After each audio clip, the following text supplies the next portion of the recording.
Good morning all of you. मैं अमित शुक्ला आज की क्लास में आप सबका स्वागत करता हूं। आज हम पढ़ेंगे चैप्टर 2 सॉल्यूशन विलयन। पिछली क्लास में हमने जो टॉपिक पढ़े थे उसमें हमने देखा था कि विलयन किसे कहते हैं, विलयन के प्रकार। आज हम उसी के जस्ट आगे चलेंगे। आज हम देखेंगे हेनरी नियम, हेनरी का नियम। और हेनरी का नियम किस बेस पर था ये मैंने पिछली क्लास में आपको बताया था कि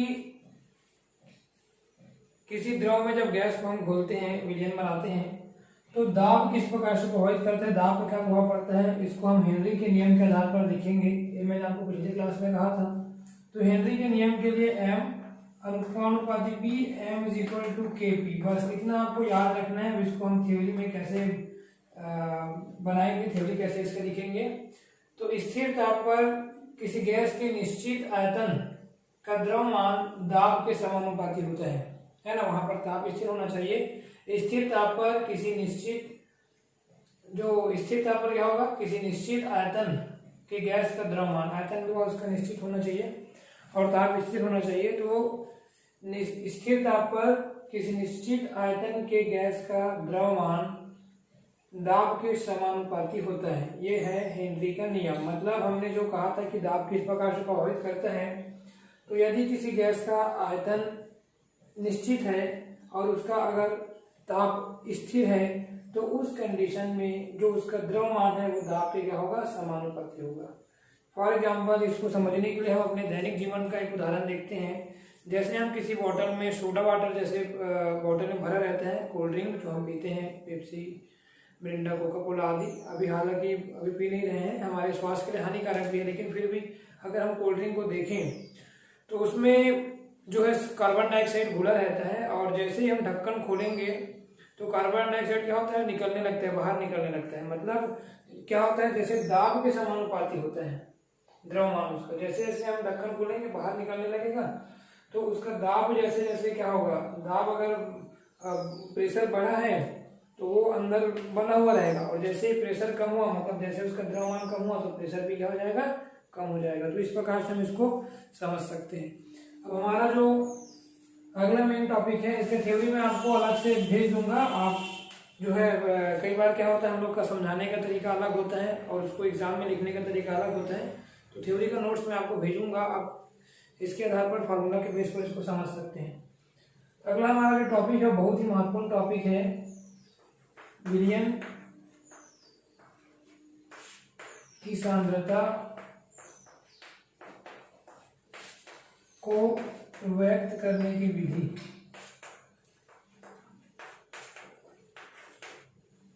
विलयन की सांद्रता को व्यक्त करने की विधियां, ये हमारा बहुत महत्वपूर्ण टॉपिक है।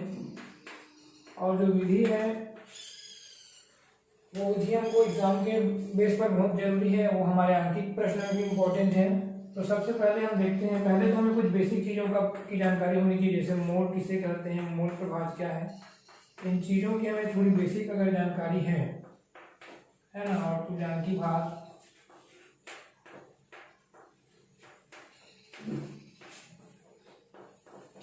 तो फिर उन विधियों को हम आसानी से पढ़ सकते हैं। ये हमारे बेसिक के लिए, बेसिक जानकारी हमें होनी चाहिए इन तीनों चीज़ों की, इसको समझने के लिए है ना।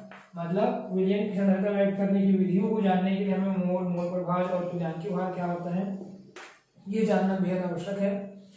तो सबसे पहले मोल तो हम 11 में पढ़ चुके हैं, है ना। मोल क्या है, किसी अणु, परमाणु अथवा आयन को मापने की इकाई होती है, जिसे हम क्या कहते हैं, मोल कहते हैं। और मोल प्रभाव क्या होता है, तो मोल प्रभाव होता है विलयन में किसी एक घटक के मोलों की संख्या, ठीक है, और कुल घटक के मोलों की संख्या का अनुपात क्या कहलाता है, मोल प्रभाव। इसको एक्स से दर्शाएंगे। जैसे अगर हम विलायक के मोल प्रभाव की बात करें तो विलायक को हम ए से शो करते हैं, है ना। ए मतलब विलायक और डी मतलब क्या होता है, विलेय। ए मीन्स विलायक, मतलब ए मीन्स ऐसा है कि हम जो विलायक और विलेय के लिए दो अलग अलग संकेत का उपयोग करेंगे, तो इस पूरे यूनिट में हम ए से जो संकेत है वो विलायक को शो करेगा और जो बी है वो विलेय को शो करेगा पूरे अध्याय में। तो यहाँ पर हम देखेंगे मोल प्रभाव को हम एक्स से शो कर लेते हैं, है ना। मोल प्रभाव यहाँ पर ये जो एक्स ए है वो किसका मोल प्रभाव है, ए मीन्स विलायक, तो विलायक का मोल प्रभाव बराबर किसी एक घटक के मोलों की संख्या। मोल को हम एन से शो करते हैं, है ना, एन क्या है, मोल, एन को मोल से शो करते हैं, है ना।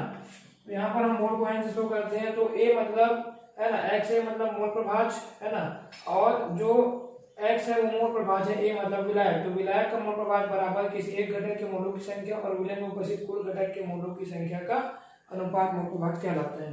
तो जैसे अगर हम विलायक के अनुपात की बात करें तो X A is equal to N A upon N A plus N B, और अगर हम विलय की बात करेंगे तो यहाँ पर हम बी कर देंगे, X B is equal to क्या हो जाएगा, N B upon N A plus N B. बस, मतलब कुल घटक विलयन में विलय और विलायक दोनों होंगे, नीचे कुल घटक ही होगा और ऊपर में कोई एक घटक होगा। तो इस प्रकार से हम इसको दर्शा सकते हैं। उसके बाद हमारा एक टॉपिक आता है तुल्यांकी भार। तो तुल्यांकी भार को भी अलग अलग तरीके से व्यक्त किया गया है। जो हम सामान्य तौर पर तुल्यांकी भार पढ़ते हैं वो है, तुल्यांकी भार को कैसे निकाला जाता है। तो जैसे कि हम NaOH की अगर बात करें या फिर COOH सिंगल बॉन्ड COOH या ऑक्जेलिक एसिड है। ऑक्जेलिक एसिड जो हम लोग यूज करते हैं वो होता है उसमें जल के दो अणु जुड़े होते हैं, है ना। ऑक्जेलिक एसिड में जल के दो अणु जुड़े होते हैं, इसको आप लोग नोट कर लीजिएगा। मैं तुल्यांकी भार को थोड़ा सा एक्सप्लेन करता हूँ, है ना। तुल्यांकी भार को थोड़ा सा अपन देखते हैं, ये बेसिक है और जरूरी भी है। तो तुल्यांकी भार क्या होता है कि NaOH का तुल्यांकी भार निकालना है या फिर हमको इसका निकालना है ऑक्जेलिक अम्ल का। NaOH क्या, सोडियम हाइड्रोक्साइड। NaOH क्या होता है, सोडियम हाइड्रोक्साइड। और ये क्या होता है, ऑक्जेलिक अम्ल। क्या होता है, ऑक्जेलिक एसिड या ऑक्जेलिक अम्ल, है ना। तो इनके अगर तुल्यांकी भार की गणना करनी है तो ऑक्जेलिक एसिड जो हमारे लिए जो पाया जाता है, जो हम लोग यूज करते हैं जनरली, वो उसके साथ जल के दो अणु जुड़े होते हैं, है ना। हम जो ऑक्जेलिक एसिड यूज करते हैं उसमें क्या होता है, जल के दो अणु जुड़े होते हैं। तो NaOH का निकालना है तो NaOH, है ना, NaOH का हमको क्या करना है, भार, है ना। यहाँ पर हम क्या लेंगे, अनुभार लेंगे। तो अनुभार अपॉन त्यागे गए OH या H प्लस आयन की संख्या। इस बेस पर हम तुल्यांकी भार को निकाल सकते हैं। अनुभार बटे त्यागे गए OH या फिर H प्लस आयन की संख्या। जैसे फॉर एग्जांपल यहाँ पर हम देखते हैं NaOH, तो सोडियम का कितना होता है, 23 प्लस 16 प्लस 1, है ना। आप जो भार जो निकालते हो अनुभार कैसे निकलेगा, है ना। सोडियम का कितना होता है, 23 होता है, और प्लस ऑक्सीजन का 16 और हाइड्रोजन का 1, तो कितना हो जाएगा, टोटल हो जाएगा आपका जो है 40। और यहाँ पर OH कितना है, 1, तो त्यागे गए OH की संख्या कितनी होगी, 1, तो इसका अनुभार जो तुल्यांकी भार कितना होगा, 40।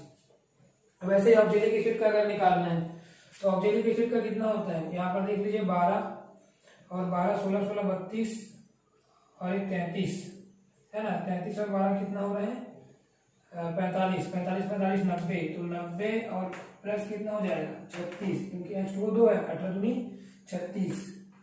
18 कैसे निकला है समझ आ रहा है ना आपको, H2 2 मतलब 2 और 16 और 2 कितना हो जाएगा, ये मैं अनुपात निकाल रहा हूँ इसका। हाइड्रोजन का 1 होता है, 1 और यहाँ पे 2 लगा है तो 2, और इसका ऑक्सीजन का 16 होता है, आप लोग पढ़ चुके हैं पिछली कक्षाओं में।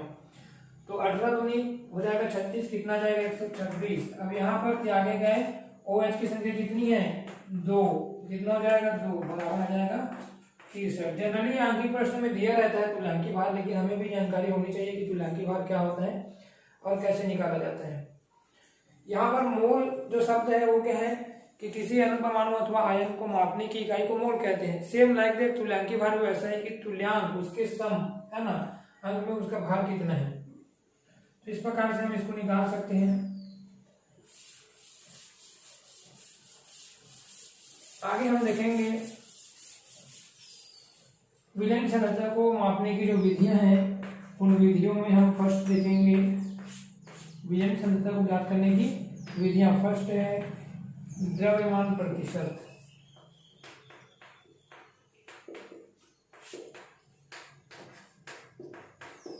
द्रव्यमान प्रतिशत क्या है, तो द्रव्यमान प्रतिशत क्या है, द्रव्यमान के अनुसार विलय के भागों की वह संख्या जो विलयन के 100 भागों में विलय हो, है ना। यहाँ पर आपको क्या करना है, द्रव्यमान के अनुसार विलय के भागों की वह संख्या जो विलयन के 100 भागों में क्या हो, विलय हो, तो यहाँ पे इंटू 100 कर देंगे और यहाँ पे हम विलयन का ले लेंगे VA प्लस, यहाँ पे WA प्लस WB पूरे विलयन को शो करेगा। ये विलायक का भार है और ये विलय का भार, तो पूरा विलय और विलायक मिलाकर के हो जाएगा विलयन, और WB किसको शो करेगा, केवल विलय के भार को।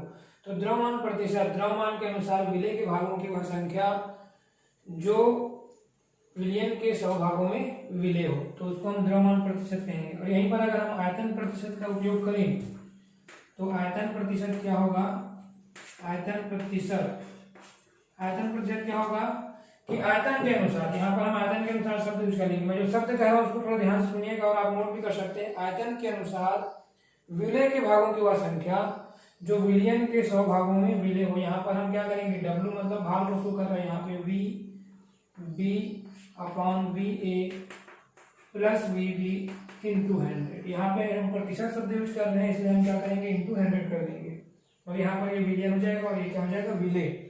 तो विलय के भागों की वह संख्या आयतन के अनुसार, आयतन के लिए V वैल्यूम शब्द यूज किया है, आयतन के अनुसार विलय के भागों की वह संख्या जो विलयन के 100 भागों में विलय है, तो उसे हम क्या कहेंगे, आयतन प्रतिशत। और ऐसे ही हमारा जो इसमें अगला टॉपिक है वो है नॉर्मलता। तो नॉर्मलता के लिए हमें एक शब्द यूज करना पड़ेगा, नॉर्मलता के लिए हम शब्द यूज करते हैं N, है ना। और नॉर्मलता के लिए हम क्या करते हैं,